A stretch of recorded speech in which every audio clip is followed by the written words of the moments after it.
আসসালামু আলাইকুম। বিসমিল্লাহির রহমানির রহিম।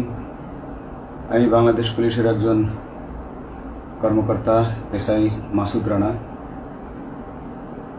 আমি আপনাদের কাছে কিছু তথ্য তুলে ধরতে চাই, যেটা বাংলাদেশের মানুষ অনেক দিন ধরেই জানে না, বা তারা এ প্রশ্নের উত্তর খুঁজছে অনেক বছর ধরে, কিন্তু কোনো উত্তর খুঁজে পায়নি।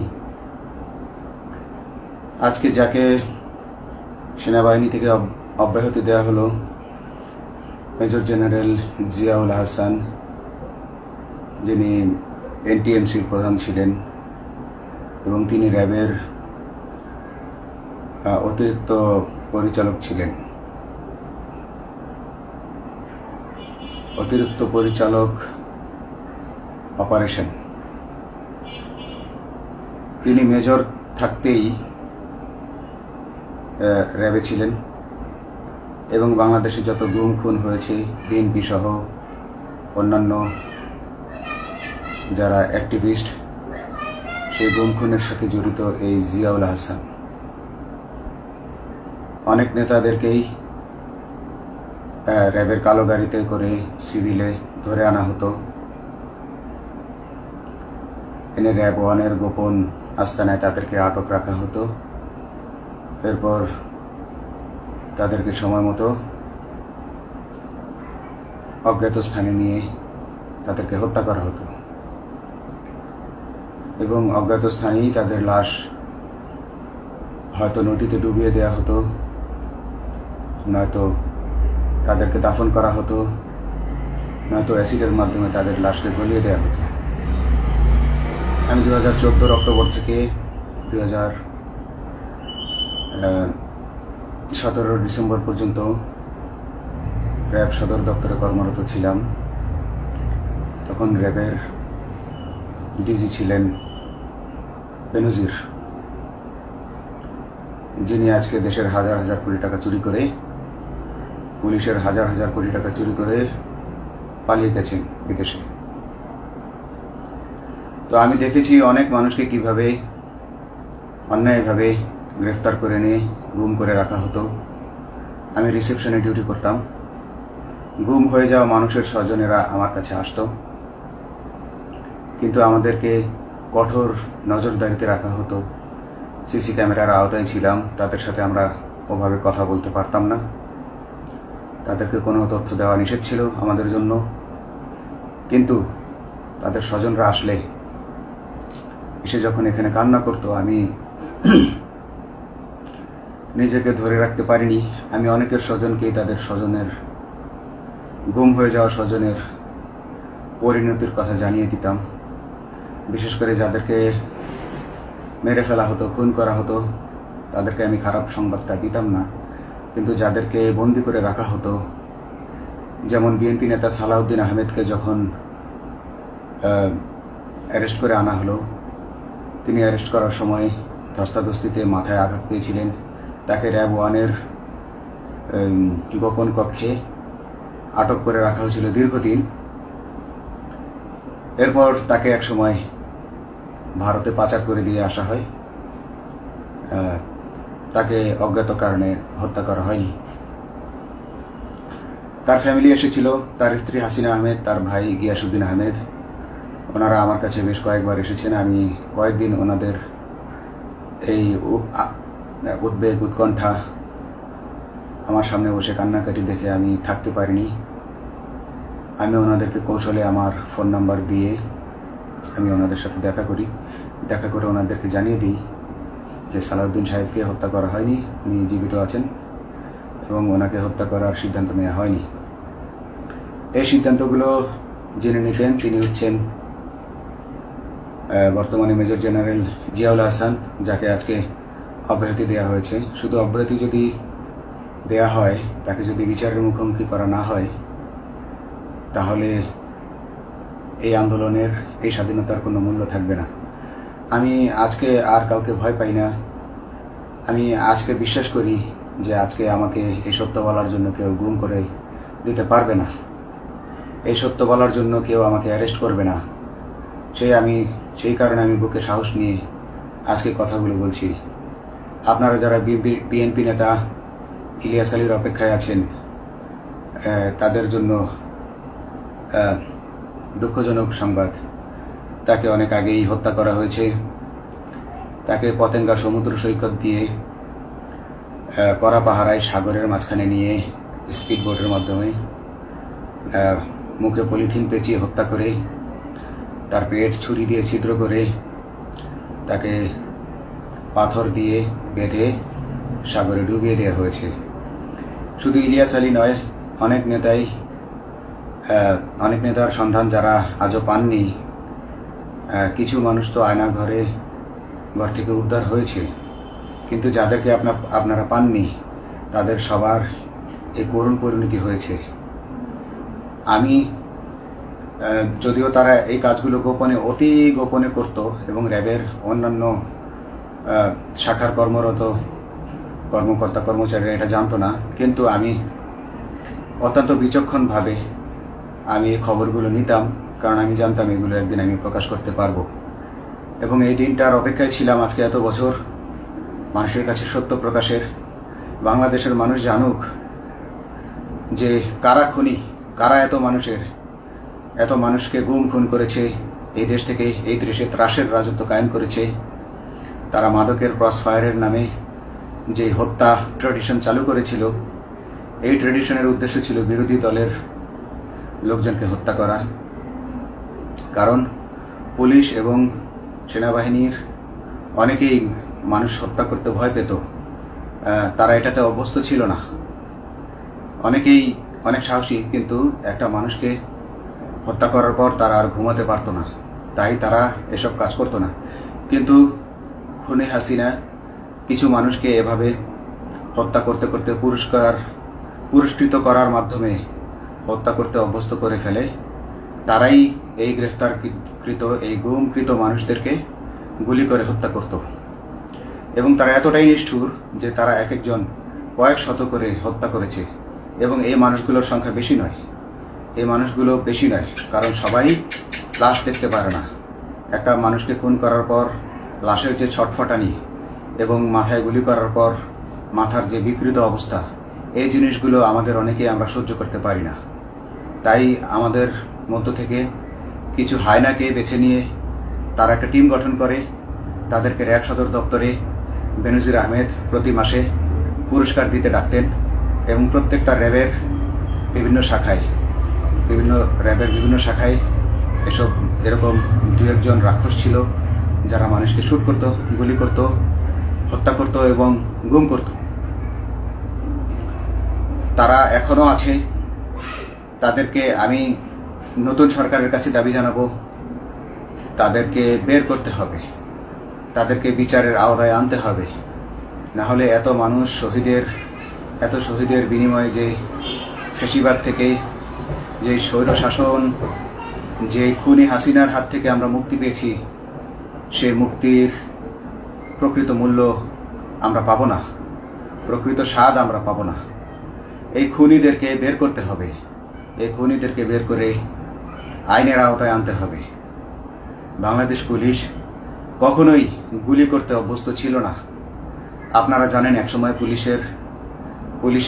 যে গুলি করতো না, এটা নিয়ে অনেক ব্যঙ্গচিত্র ছাপা হতো পত্রিকাগুলোতে, যে গুলি না করতে গুলি খেলনার বন্দুকে পরিণত হয়েছে। তো কিন্তু সেই নিরীহ পুলিশকে রক্তপিপাসু হিসেবে শেখ হাসিনা তৈরি করেছে। তবে সবাই নয়, কিছু কিছু মানুষ। আপনারা দেখেছেন এবং এই আন্দোলনের ভিডিও ফুটেজ দেখলেও দেখবেন যে কয়েক শত পুলিশের মধ্যে কেবলমাত্র কয়েকজনই জনতার দিকে গুলি ছুড়ছে। তো আপনারা ঢালাওভাবে পুলিশকে আপনাদের আক্রমণের নিশানা বানাবেন না। নতুন সরকার অবশ্যই এর বিচার করবে। আমি আশাবাদী নতুন সরকারের কাছে।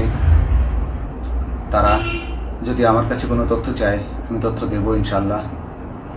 এবং এই খুনিদেরকে, এই রাক্ষসদেরকে বের করতে হবে।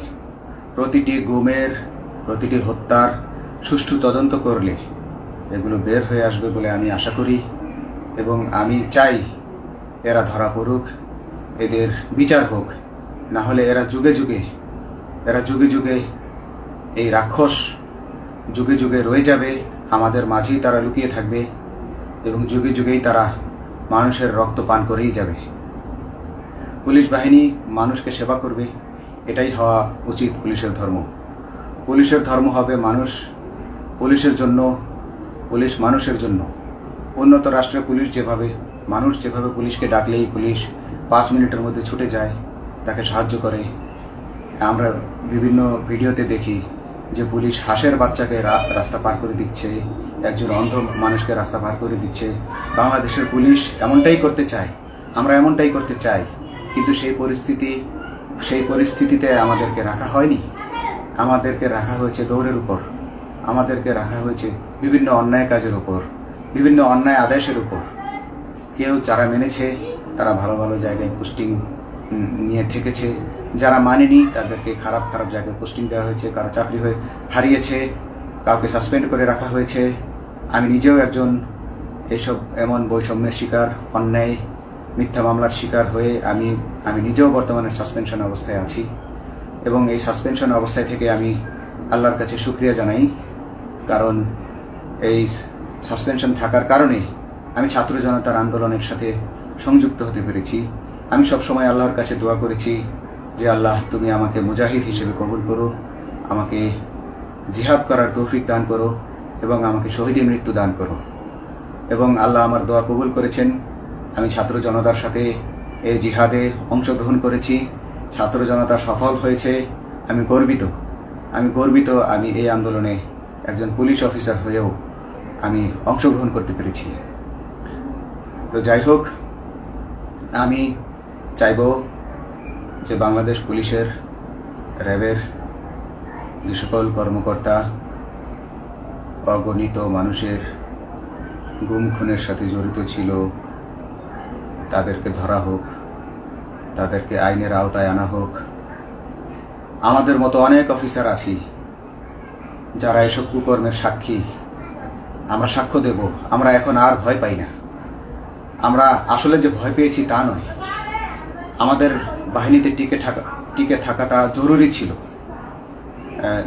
জনগণের স্বার্থেই আমাদের বাহিনীতে থাকা জরুরি ছিল, কারণ আমরা যদি বাহিনী থেকে আউট হয়ে যেতাম তাহলে এসব তথ্য আমরা জানতে পারতাম না এবং জনতার কাছে পৌঁছাতে পারতাম না।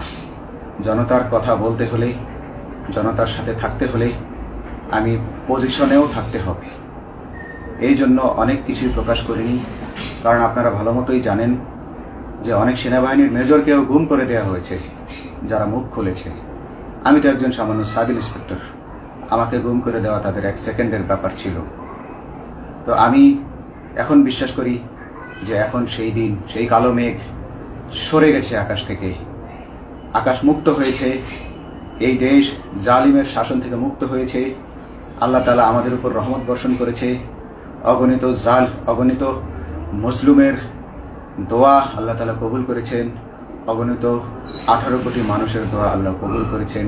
তাহলে এইভাবে হঠাৎ করে 15 দিনের মধ্যে 15 বছর ধরে গড়ে ওঠা রাক্ষসের পতন ঘটা আল্লাহর রহমত ছাড়া, আল্লাহর রহমত ছাড়া এটা কখনোই সম্ভব হতো না। আমি আল্লাহর উপর ভরসা রেখে বলছি, আপনারা নতুন প্রশাসনকে ঢেলে সাজান, পুলিশ বাহিনীকে ঢেলে সাজান। এই সিস্টেমের মধ্যেই, পুলিশের এই সিস্টেমের মধ্যেই গণ্ডগোল আছে, নিয়োগের মধ্যে গণ্ডগোল আছে। আপনারা এই সিস্টেমগুলো পরিবর্তন করুন, আপনারা এই সিস্টেম পরিবর্তনে সাহায্য করুন এবং পুলিশ ডিপার্টমেন্টে যত ডিপার্টমেন্টাল পরীক্ষা আছে এগুলো তুলে দেন। এই ডিপার্টমেন্টাল পরীক্ষাগুলোর মাধ্যমে আমাদের ঊর্ধ্বতনরা আমাদের গলা সবসময় চিপে ধরে রাখে, ঠিক আছে? সেজন্য আমরা তাদের কাছে সবসময় আটকা থাকি। এই জন্য আমরা অনেক কিছু বলতে পারি না, অন্যায়ের প্রতিবাদ করতে পারি না। তো এই সিস্টেম পরিবর্তন জরুরি। ডিপার্টমেন্টে কোনো পরীক্ষা থাকা যাবে না। কনস্টেবল হতে যারা একটা নির্দিষ্ট সময় পর তার বিভিন্ন কোর্স করানোর মাধ্যমে তার প্রমোশন হতে হবে। সাব ইন্সপেক্টরে ভর্তি হয়ে 5 বছর পর ইন্সপেক্টর হিসেবে পদোন্নতি পাবে, তার 5 বছর পর সহকারী পুলিশ সুপার হিসেবে পদোন্নতি পাবে। এভাবে আইন পরিবর্তন করতে হবে। তাদেরকে দক্ষ করে গড়ে তোলার জন্য বিশেষ কোর্সের আয়োজন করতে হবে এবং সৎভাবে বাঁচার জন্য সঠিক বেতন কাঠামো এবং ভালো কাজের জন্য পুরস্কার এর ব্যবস্থা করতে হবে। বিভিন্ন যে চোরাই মাল মাদক উদ্ধারের জন্য সেক্ষেত্রেও বিশেষ পুরস্কারের ব্যবস্থা থাকতে হবে এবং বাসস্থান এবং যানবাহন, পুলিশের যেই ব্যয়টা হয় সেটা হচ্ছে বাসস্থান এবং যানবাহন। পুলিশ আমরা নিজের বেতনের টাকা দিয়ে মোটরসাইকেল কিনে চাকরি করতে হয়, এই বিষয়টা যেন না করতে হয় এবং সরকারি বাসস্থান যদি আমাদেরকে দেয়া হয় তবে আমরা বেতনের টাকা দিয়ে আমরা মানুষকে সেবা দিতে পারবো, সৎভাবে চলতে পারবো এবং দেশের মানুষকে সন্তুষ্ট করতে পারবো ইনশাআল্লাহ। তো আমি আপনাদেরকে প্রথমে যেই তথ্যগুলো দিয়েছি গুম খুনের বিষয়ে, আপনারা এই তথ্যগুলো অনুসন্ধান করুন, অনুসন্ধানে টিম গঠন করুন। প্রত্যেকটা গুম খুনের বিচার হতে হবে এই দেশে।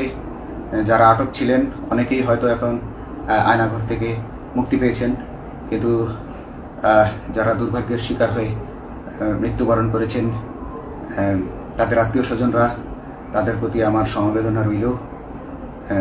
তারা জোর দাবি তুলুন, তারা সবাই সরকারের কাছে আপনাদের পরিবার পরিজনের নিখোঁজ হওয়ার বিষয়টি তুলে ধরুন, আপনারা জোর দাবি জানান এবং গুম খুন তদন্তে একটি তদন্ত কমিটি গঠন করা হোক, যেখানে কোনো পুলিশ বা সেনাবাহিনীর সদস্য থাকবে না। এটা হতে পারে বিচার বিভাগীয় তদন্ত বা অন্য কারো মাধ্যমে, কিন্তু এই হায়নাদের এই খুনিদেরকে বের করুন, বের করে এদেরকে শাস্তির আওতায় আনুন, তবেই এই তারা তাদের বলিদান সফল হবে। আসসালামু আলাইকুম।